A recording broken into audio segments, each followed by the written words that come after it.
All right, civil and criminal law. Let's get to it. So, as a warm up, I want you to look at these two questions, and I want you, and if you might be here, Levi in the background, I want you to basically answer them on the next page. You can choose whichever one you want to answer. So, we have two different types of courts, or court cases, I should say. That's civil and criminal. So, criminal is when you break the law, so you've broken a state law or a federal law. Civil, on the other hand, civil is when basically you have an argument with someone. So criminal is going to be these examples: assault, battery, rape, theft, robbery, burglary. Basically doing things that the police are going to be involved, um, and so on and so on. Whereas civil might be just a car, maybe a fender bender, meaning like uh, you were looking at your phone when you were driving, and you definitely should never do that, and you bump into the rear end of another car. Nobody's injured, and there's just a little bit of damage on both cars. Well, you're not going to go to jail for that. You might. Distracted driving is becoming more and more against the law. But the point is you're most likely going to settle with them in court over the cost of the repairs. So that would be a civil case. Criminal case is going to be like you definitely broke the law and police were involved and all that stuff. So civil is what you see on Judge Judy. That's when they're suing for something. So let's go through the steps. The first step is arrest. So the first step is to actually be arrested. For a criminal case, you have to be arrested, but they can't just arrest you for the heck of it, even though sometimes on YouTube might show differently. But the police have to have what's called probable cause. So this could be something that's like, oh, someone has been shot. That person has a gun in their hand. I have probable cause to arrest them. It could be that they maybe received multiple tips that you had drugs in your home, and now they have a warrant to search your home. Um, it could be something called plain sight, where they're questioning and they see drugs sitting on your table behind you while they're questioning you at the door. That's plain sight. They can see it from where they're standing. That would give them enough reason to be able to search your home. So, you gotta be careful with these things. And I'm sure when I get back to class Monday, you guys are gonna have a bunch of questions for me, which is fine. But the first thing is arrested with probable cause. So if you had to shorten it, arrested with probable cause. So then we get to arraignment. Arraignment's the big step. Um, this is like the trial before the trial. So a couple things happen here. Um, Arraignment is where probable cause is reviewed. So basically, they're gonna say, "Why are we here?" So they're gonna like, person is accused of blah blah blah blah blah blah blah blah. Next step, they will ask the defendant, how do they plead? Do they plead guilty, not guilty, no contest? No contest is a way of saying like basically you're accepting the penalty, but you're not admitting that you're guilty. If you don't have an attorney is a lawyer, one will be appointed to you, meaning like you'll get a free attorney. However, you don't get to pick this one, so it's kind of random luck of the draw, and often it's not gonna be the greatest, unfortunately. You could get a great free lawyer, but you're getting someone who's doing a job for free. You're gonna get what's probably worth a free job. And one thing I see that's not mentioned here in the notes is that the court date is set. So you're here on the 10th. We're gonna have trial on the 17th. Something as simple as that. So while you're waiting for your trial, you have two options: jail or bail. It even rhymes, just for you guys.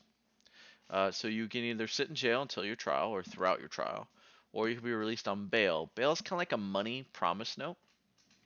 So depending on the severity of your crime, meaning like, did you steal a candy bar? Did you commit murder?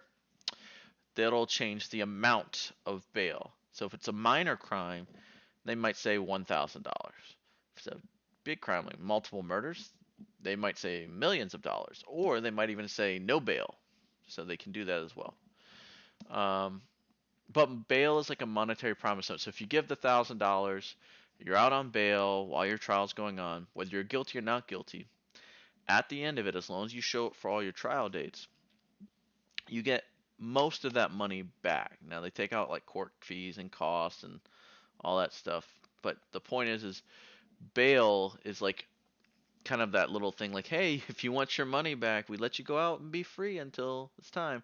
Make sure you show up for your court dates. So bail is kind of like that way of saying like you need to show up. And then if you skip out on your court sessions, then you lose your bail. So then they have the court date. Trial is conducted, so now we get to have the actual trial. And then if you don't like your outcome, meaning you're found guilty, you may appeal your court decision. Now it says only in the Court of Appeals, Supreme Court, but if you were in the General District, you could appeal it up to the Circuit Court as well. So that's criminal. So the quickest way is like just look at the top steps here. We got arrest with probable cause, arraignment, jail or bail, trial, verdict. Verdict is a fancy word for decision. And if you don't like the verdict, you can appeal. So here, all the arrows you can appeal to. So then we get civil. Civil's a lot simpler. So step one is the plaintiff. Plaintiff is the person who is suing. Like they're the one saying you owe me money for damaging my car. Filing a complaint. Complaint is what is the technical term for what am I suing you over. So if I was suing somebody over my car, I would say like my complaint is that you damaged my car because you drove into the back of it. To recover damages or receive compensation. So the damages here would be my car. Compensation is the fancy word for money. Like how am I gonna be made whole? How are you gonna make it to where my life was before you messed up my car or whatever you're suing for? So the case can be heard by a judge or jury. So um, it could be just a judge in there, or it could be a judge and a jury, depending on how big of a case it is. And just like before, if you don't like the verdict, you can appeal your case. Oh. So with juvenile cases, there's a word here that they love to use. Judges have greater latitude in handling juvenile cases. All that is a fancy way of saying is flexibility. Because you guys might steal stuff, and no offense, you're not thinking it through about how it's going to affect you in the future.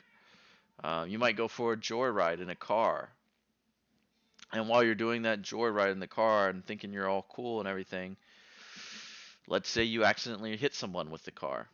You didn't kill them, but that's a big crime. Like they could do they could do attempted murder or something like that. The point being is it's going to be up to the judge. They have flexibility instead of just going by the book and say, well, you tried to kill someone, so that makes you try to be a murderer. So we're going to throw you in jail for the rest of your life. They might say, oh, you just were really, really dumb. So latitude just means flexibility. And if you commit a serious enough crime, you could be tried as an adult. We had a case in Virginia. Um, when I was going through high school, there was the DC sniper, and he had it was a grown man, but he had a son who was actually firing the shots at times, and the son was 16, 17. I can't remember the age, but he was tried as an adult, and he went to jail. He's still in jail. So because I think they got multiple people. I can't remember the number, but this is scary around here for a little bit. So if like your crime is serious enough, you're gonna be tried as an adult. In case you don't know what this cartoon is about, Michael Vick was went to jail for a little bit for dog fighting. So that's why all the cartoon dogs. So got to know the two different types of cases, civil and criminal. Got to know the steps between them all. Good luck with this, and again, we're gonna probably go over it when I get back.